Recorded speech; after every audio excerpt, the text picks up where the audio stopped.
Probability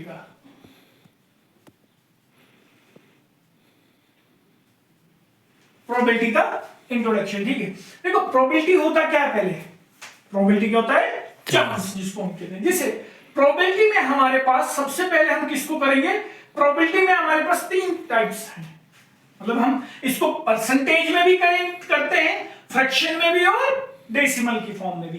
percentage में क्या होता है, फॉर एग्जांपल मैंने 20% ले लिया तो पहला पार्ट इसका जो आ गया वो परसेंटेज का आ गया, किसका आ गया, परसेंटेज। तो क्या आएगा मेरे पास परसेंटेज 20/100, 20/100। अगर मैं इसका जीरो कैंसिल कर दूंगा तो क्या बचा मेरे पास 2/10। अब दूसरा पार्ट इसका फ्रैक्शन आ गया, तो फ्रैक्शन में क्या आ गया 2/10, 2 1s are 2, 2 5s are 10 is equal to 1/5। मेरे पास इसकी फ्रैक्शन क्या आ गई 1/5। And then third one is decimal. Decimal में कैसे लिखूंगा मैं, अगर मेरे पास 2/10 है तो मैं इसको लिख सकता हूं 0.2।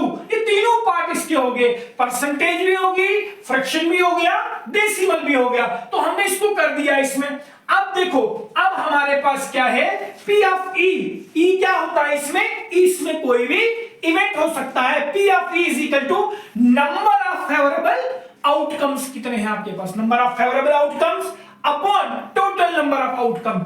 ये वाला फॉर्मूला जो है आपने प्रीवियस क्लास 10th और 11th में पढ़ा है। P of E equals to number of favorable outcomes upon total number of outcome। अब देखो नया जो इसमें आपने पढ़ना है वो क्या है, यहां है P of E, probability of E event है, और एक P of E डैश उसके ऊपर आ गया तो इसका मतलब है इवेंट नॉट हैपनिंग। ठीक है, तो P of E plus P of E dash equals to किसके बराबर आएगा, 1 के बराबर आएगा। फॉर एग्जांपल यहां पे हम एक एग्जांपल लेते हैं कि एक लड़का है तो उसने कहा कि 30% चांस जो है मेरे एग्जाम में पास होने के हैं और 70% जो है वो फेल होने के हैं, 70% वो फेल होने के चांसेस है। तो क्या आएगा हमारे पास 100%, टोटल कितना आएगा 100%, 30% plus 70% is equal to 100% equals to 100/100, 0000 cancel equals to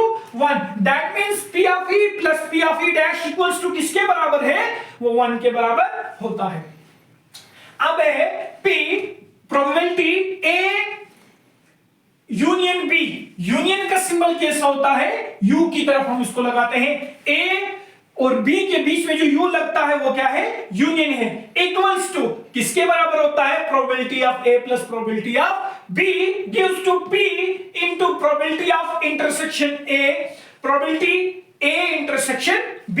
ये उल्टा U होता है किसका, इंटरसेक्शन का सिंबल इसमें क्या है, उल्टा U है।